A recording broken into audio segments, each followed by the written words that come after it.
Conductor new कहा ताई array जद जींद आवे तो बता दिए। गाड़ी ने रोते जाना था, देखा ताई जब जींद आवे तो आप नहीं बता देंगे। थोड़ी सी 5-10 किलोमीटर चाली, फिर बुढ़िया बोली एरे बेटा एरे कंडक्टर न्यू कहा ताई एरे जद जींद आवे बता दिए। न्यू कहा ताई जब जींद आवे तेरी आपनी गठड़ी तला बगा दी हमें। इब ताई ने फिर टोकन दे जब लव फूक गया उसका कनेक्टर का। ताई क्या खिलाएगी, खिड़की वाली जगह बैठी थी, सोंधी सोंधी अपना और गाड़ी जो है जींद क्रॉस करके रोहतक तक पहुंच गई। कंडक्टर ने देखा हो ताई तो सुती है रह लिया तो कलेश करेगी, फिर लोग पिएगी। ड्राइवर तो रह गए भाई साहब इन्हें 50-60 किलोमीटर बोर्ड का गमा लिस्ट वाली ने फिर तैरते हैं ताई तारनी है जींद बोर्ड का 50-60 किलोमीटर घुमा है जींद आ गए। ताई सोई पड़ी थी, कंडक्टर ले ताई खड़ी हो ले जींद आ गया। ताई बोली एरे बेटा एरे उतरना को नहीं था रे। ताई एरे डॉक्टर यूं कहा था जब जींद आवे गोली ले लिए। तो ये तरीका था भाई उस समय, मतलब इतना सीधा बोलापन होता था। अच्छा न्यू एक ताऊ बस स्टैंड और बस की बाट लग रहा देखना आधा पौना घंटा गर्मियों के दिन बाद जेठ का महीना जब सारी गर्मी बूढ़ा पड़ लिया तो बूढ़ा का तो जब सारा कुर्ता भी गया पसीना गला। बस आई 1 घंटा पाछा पराता बस बैज लियो तो ताऊ बैज लिया दोनों हमें शामिल। ताऊ ने तो जानकी को मारी नाटक करता है। इब कोई भी आदमी गर्मियों में कौन सी सीट रोक रहा है, जो बस में सफर कर रहा है कौन सी रोकेगा, विंडो। जानकी वाली सीट ताऊ ने भी अपना जानकी वाली सीट पे बैठ गया और ऊपर टेंट पे सामान धर दिया गठड़ी। जब बस चली नहीं पसीने आ रहे थे यार, ठंडी ठंडी बार लगी, ताऊ की आंख लगी, ताऊ भी सो गया। इब लोग कोई गंडा 4 व्हीलर जाता और ताऊ का कान ले गया जड़ मतलब बैठ गए। ताऊ तो मारा रुके हाय मेरा कान हाय मेरा कान। कंडक्टर ने तो बस तंबुआई बस के क्या देखा 1 घंटा में ताऊ को कान फंस गया, उस घंटा में कान सार लिया। बस में आकर ताऊ तो बोले लगा ताऊ ले चेप ले तेरा कान बूढ़ा का दुख तो रहता नहीं। बोला अरे बेटे यू मेरा को नहीं रहे न्यू कर ताऊ अरे मेरा पे तो बीड़ी टंग रही थी। दया स्नेह सारी बात ही खुल के हंसिएगा क्योंकि जीवन जो है क्षणिक है, एक पानी के बुलबुले की तरह है और एक गीता का ज्ञान। ये बात एक बार अपनी आत्मा को अपनी वाणी को शुद्ध करेंगे। बोलिए देवकी नंदन महाराज की जय हो, भगवान श्री कृष्ण की जय हो। तो बात किस समय की है जब महाभारत का युद्ध था और अर्जुन कहीं ना कहीं अपने मनोबल टूट गया था। भगवान कृष्ण कहते हैं कि अर्जुन अपना धनुष बाण उठाओ, जो आपने धरती में रख दिया है ये धनुष उठाओ। तो अर्जुन कहते हैं महाराज कैसे उठाऊं, सामने मेरे ताऊ है, काका है, भाई है, मेरे रिश्तेदार है, मेरे बंधु है, मैं तीर कैसे चला सकता हूं। भगवान कृष्ण कहते हैं कि अर्जुन इस संसार में कोई किसी का नहीं है, ना कोई किसी की माँ है ना कोई बाप है, कोई योगी है कोई भोगी है, ये नाशवान संसार है। केवल कर्म करो फल की इच्छा मत रखो, क्योंकि इंसान का जो असली मकसद है वो कर्म करना है। आप अपने अच्छे कर्म करते रहिए। और एक बात के द्वारा भगवान श्री कृष्ण अर्जुन को क्या संदेश देते सुनिएगा। ट्रैक की आवाज कर दीजिए।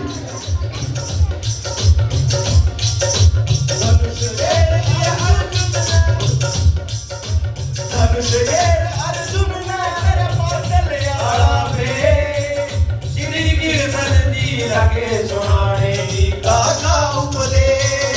श्री कृष्ण जी लगे सुनाने गीता का उपदेश। धनुष घेर लिया अर्जुन में कर पागल आला पे, श्री कृष्ण जी लगे सुनाने गीता का उपदेश। भगवान कृष्ण कहते हैं ना कोई किसी का बाप है, ना कोई भाई है, ना कोई मित्र है, ना कोई किसी का चाचा है, ना ताऊ है। क्या बता दिया, ना कोई किसी का बाप और भाई, ना कोई मित्र प्यारा, ना कोई किसी का चाचा ताऊ, ना कोई और सहारा। दुनिया है दो तन का मेरा, कोई आ रहा कोई जा रहा, कोई योगी कोई भोगी बन के अपना फर्ज निभा रहा, कोई योगी कोई भोगी बन के अपना फर्ज निभा रहा। नाशवान संसारी अर्जुन नाशवान संसारी अर्जुन नहीं बचा कुछ से, श्री कृष्ण जी लगे सुनाने गीता का उपदेश, श्री कृष्ण जी लगे सुनाने गीता का उपदेश। सुख दुख को सम्मान समझ ले वो मानस बड़ा धीर, नुस्खा सीर होता झूठ की सपना होती सदका नहीं अकीर होता आत्मा कदे मरे नहीं बदलना शरीर होता आत्मा कदे मरे नहीं बदलना शरीर होता मुश्किल हो से मोक्ष की राही मुश्किल हो से मोक्ष की राही मिट जाए उड़े करे सिर गिरसन जी लगे सुनाने गीता का उपदेश सिर गिरसन जी लगे सुनाने गीता का उपदेश भगवान कृष्ण कहते हैं कि मृत्यु निश्चित है जिसने जन्म ले लिया है उसने एक दिन जाना है आत्मा केवल अजर और अमर है क्या कभी इसका ध्यान किया इंसान ने आत्मा है केवल जो अजर है जो अमर है पैदा होकर कोई ऐसा नहीं है जो युगों तक जिया है अगली कली में क्या बता दिया मृत्यु निश्चित हो उसकी जिसने जन्म लिया है आत्मा है अजर अमर क्या इसका ध्यान किया है पैदा होकर कौन ईसा जो युगों तक जिया है आत्मा के दान का जिसने पढ़ लिया है आत्मा के दान का जिसने पढ़ लिया है चल अग्नि वायु देवी चल अग्नि वायु देवी रामो जगत के सिर गिरसन जी लगे सुनाने गीता का उपदेश सिर गिरसन जी लगे सुनाने गीता का उपदेश और अंतिम कली में कहा कि अपनी बुद्धि जो है इंसान को स्थिर रखनी चाहिए सुख और दुख को समान समझ लेता है ऐसे व्यक्ति के कष्ट कट जाते हैं स्त्री बुद्धि का मानस है जो कामना का त्याग करे रणवीर शर्मा कष्ट मिटे जो सच्चे हर का ध्यान करे मनुष्य रूप में जन्म लिया से बिना काम के नहीं सरे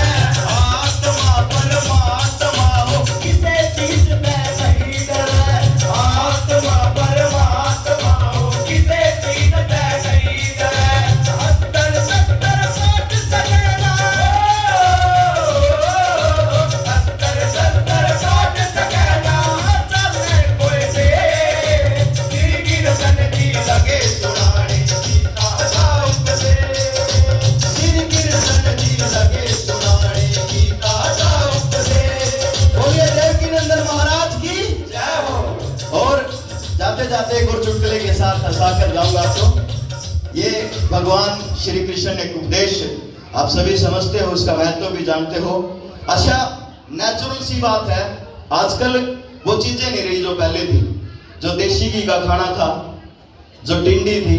जो दही थी अब वो चीजें समय के अनुसार बदल गई है जिससे बीमारियां बहुत लगने लगी है आजकल पथरी की बीमारी आम बात है हर दूसरे तीसरे इंसान को पथरी हो जाती है और सिर के बाल भी बहुत कम हो गए है ना इंसान के सिर के बाल बिल्कुल है ही नहीं जैसे मैं बता रहा हूँ कि एक बार एक जना का ब्याह था हरियाणवी तो सबको समझ में आ रही है चुटकुले भी समझ में आ रहे हैं फिर ताड़ियों में थोड़ा टोटा ना करो हाँ न्यू लगना चाहिए वो प्रोग्राम का आनंद ही ताड़ी के लगे तो एक जना ने मेरा नहीं उसका मन में क्या आई नहीं बोले भाई अपना छोरा का ब्याह है और ब्याह में शहर के सारे गंजे ने नंदा दे दो बस जितने भी गंजे हैं सब ब्याह में पहुंचने चाहिए ईब सारा ब्याह में गंजे पहुंच रहे एक टिक्की का स्टॉल पर खड़े कई डाल के गंजे कोई आता गंजा कोई पूना गंजा कोई तमाशा पाचट कोई टिक्की की स्टॉल पर खड़ा कोई भल्ले की स्टॉल पर अच्छा एक गंजा सहज सहज तंदूर का दौरा ले गया ईब दाढ़ी थी बड़ी बड़ी सिर पर वाल थे नहीं तंदूर में तल्ला पट उठी वह दाढ़ी और फूकी ईशा लागत लोग पीतल का है यू अच्छा एक गलवाई भीतर कोठड़ी में ऐरा साग लग रहा बना साग जमा उगड़ा लग रहा पूरा न्यू अपना चरम पर पूरा ताता हो गया ये बाहर गंजे खड़े इधर में लाइट बैठ गई ये कोठड़ी वाला ने मेरे को नहीं बाहर न्यू मार काट मैच रही है वो तो अपना साग लग रहा रुझान पूरा जो साग अपना पीक पर हो लिया गर्म हो लिया बाल्टी भर के और बाहर लिख गया कोठड़ी का ये बाहर के था लाइट बैठ रही थी दुर्लभ गंजे गंजे नहीं लागत चलो शकील के पास नहीं है 6 फुट का गंजा भाई अब भाई ने देखा हो सब तो ऊपर प्लेट यू ठहरा है साग की लेकर बाल्टी आने लग रहा था कड़छी में गरम गरम पैक है और गंजा सिर पर टेक दिया। गंजा तो मारा रुके, हाय मर क्या, हाय फूक क्या, हाय चल क्या। हलवाई बोले अमरे बेटे तो ही नहीं शब्द ऊपर प्लेट ठहरा था। धन्यवाद।